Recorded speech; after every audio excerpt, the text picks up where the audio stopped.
Here at Stanley World, we've been given the chance to take a look around the Wham Stadium, home to Accrington Stanley. Let's take a look, shall we?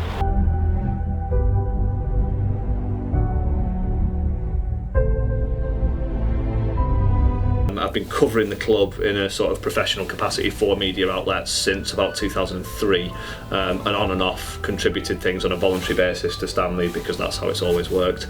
But since that season, the 10-11 season, it's been more of a regular role. It's certainly not full-time, but it's been more of a role in terms of doing things on behalf of the club and dealing with the players and the manager on a regular basis.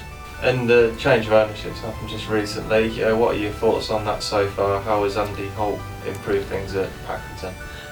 He's brought a lot of stability, really. I think Andy coming along and certainly paying off the debts, the money that we owed, and giving us a little bit of money to work with as well. As I say, it's not like winning the lottery, we're not throwing money around, but it just gives the club that stability and frees up people's time as well to concentrate on making sure the club's bringing money in to meet its outgoings. It is a terrific place to be involved with, in the sense that everybody is in it for the right reasons.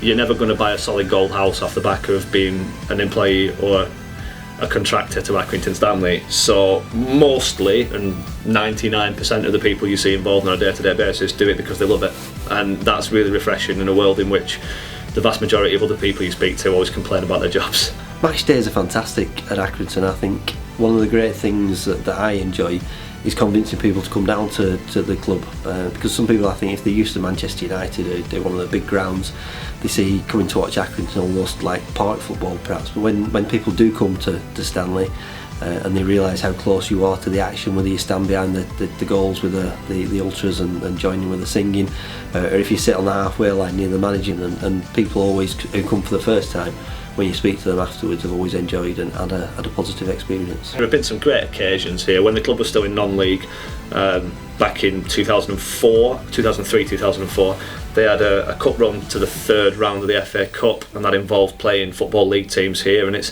strange to think that now drawing a League Two or a League One side in the FA Cup's taken for granted. I think when people talked about Accrington getting back into the Football League when they were in the depths of non-league, it was almost a pipe dream, and a lot of people probably didn't think it would happen, but it has happened. Successive promotions, we are here.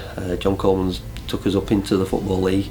One of the things that the club can provide is this sort of friendly, approachable atmosphere. You know, supporters will come in, and they do regularly come in and pop into reception and come in and have a cup of tea and have a chat and that kind of thing. And what Accrington Stanley lacks in numbers, it more than makes up for in sort of character and personality, and I think also in terms of commitment to the cause. The previous prices before Christmas for 2 adults and 2 under 12 would have cost you £50, which is a lot of money for a family to find, particularly when it's cold, and you're not particularly guaranteed a good performance on the pitch. But now with the new prices, with the under 12s for free, it means you get on for £30 for a family of 4, which starts to become not just an afternoon out, but it's not just an afternoon to watch football, but it's actually a family afternoon out as well. It's spending time with the people that you love. There is that level of interaction that you don't get anywhere else, and yet it is one of those exclusive Football League places. One of 92 clubs, and there are hundreds of clubs outside of those 92 that would absolutely kill to be in there, and Stanley have kind of got both of those things. They have this ethos of everyone's part of something bigger that you get at a non-league club, but they also have that unique status of being in the Football League, and as of this year, having been there for a decade.